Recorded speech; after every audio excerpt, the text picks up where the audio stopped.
ఒక మారుమూల గ్రామం, ఒక అడవి ప్రాంతాన్ని ఆనుకొని ఉన్నటువంటి ఒక గ్రామంలో ఒక నిరుపేద కుటుంబం ఉంది.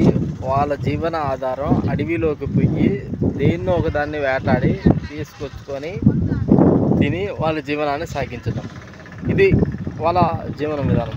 అయితే అతను ప్రతిరోజు అడవికి పోయేవాడు, దొరికిందాన్ని తీసుకొచ్చుకొని ఫ్యామిలీని పోషించుకునేవాడు. ఒకరోజు అతను అడవికి వెళ్ళాడు వేటాడటానికి. అప్పుడు తనకి దగ్గరలో ఒక కుందేలు కనిపించింది. ఆ కుందేలుని వేటాడే క్రమంలో దానికి కొంచెం దూరంలో ఒక జింక కూడా కనిపించింది. ఈ కుందేలు కన్నా ఆ జింకను వేటాడితే ఇంకా ఎక్కువ లాభం ఉంటుంది కదా, ఇంకా ఎక్కువగా మనకి ఉపయోగపడుతుంది కదా అని చెప్పేసి దగ్గరలో ఉన్న కుందేలును వదిలిపెట్టి ఆ జింకని వేటాడడం కోసం ప్రయత్నం చేస్తుండు. కొంత దూరం ఆ జింక అటు పరిగెత్తుకుంటూ వెళ్ళి ఒక చోట ఆగి ఉంది. అప్పుడు ఆ వేటగాడు ఆ జింకని వేటాడడానికి చాలా అనుకూలంగా ఉంది. ఆ జింకని వేటాడడానికి ఆ గురి పెట్టి ఆ బాణాన్ని విడవటానికి ముంగల కొంచెం దూరంలో అంతకన్నా ఇంకా మంచి జంతువు, పైగా చాలా విలువైన జంతువు కనిపించింది. అప్పుడు అతను ఆ జింకని కూడా వదిలిపెట్టి ఆ వేరే చోట ఉన్న జింకని వేటాడడం కోసం వెళ్ళాడు.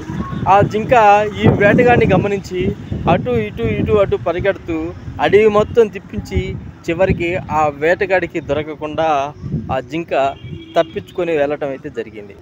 అట్లా వేటాడి అలసిపోయి ఆ వేటగాడు చివరికి ఏమి తీసుకోకుండా తన ఇంటికైతే చేరుకున్నాడు.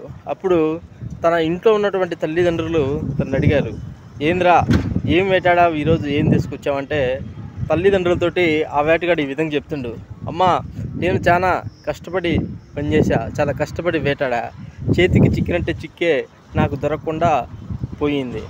సో నేను ఎంత కష్టపడ్డా ఆ దేవుడు నాకు అవకాశం ఇవ్వట్లేదు అని చెప్పేసి ఆ వేటగాడు తల్లిదండ్రులకు చెప్పిండు. అప్పుడు ఆ వేటగాడి తల్లిదండ్రులు తన తండ్రి తనతోటి ఈ విధంగా చెప్పిండు, అరే అది కావాలి, ఇది కావాలి, ఇంకోటి కావాలి అని చెప్పేసి వేటాడటం కన్నా మనకి ఒక స్పష్టమైనటువంటి లక్ష్యం ఎప్పుడైతే ఉంటుందో అప్పుడు కొంచెం ఆలస్యమైనా మనం దాన్ని ఖచ్చితంగా సాధించడానికి అవకాశం ఉంటుంది. సో కాబట్టి ఇలాంటి అత్యాశకు పోయి ఇంకా కావాలి అనే ఉద్దేశంతో పోతే చివరికి ఏది దక్కకుండా ఇలా నిరుత్సాహంగా ఇంటికి రావాల్సి వస్తుంది. దానివల్ల నువ్వు నిన్ను నమ్ముకున్న వాళ్ళు కూడా ఇబ్బంది పడడానికి అవకాశం ఉంటుంది. సో కాబట్టి ఈ కథలో ముఖ్య ఉద్దేశం ఏంటంటే ప్రతిదీ కూడా మనిషి ఒక స్థాయికి చేరిన తర్వాత ప్రతి మనిషిని కూడా టెంప్టింగ్ అవకాశాలు అయితే వస్తూ ఉంటాయి.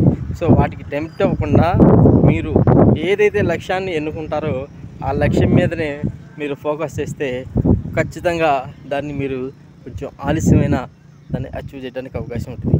సో ఇలా మల్టిపుల్ థింగ్స్ పెట్టుకొని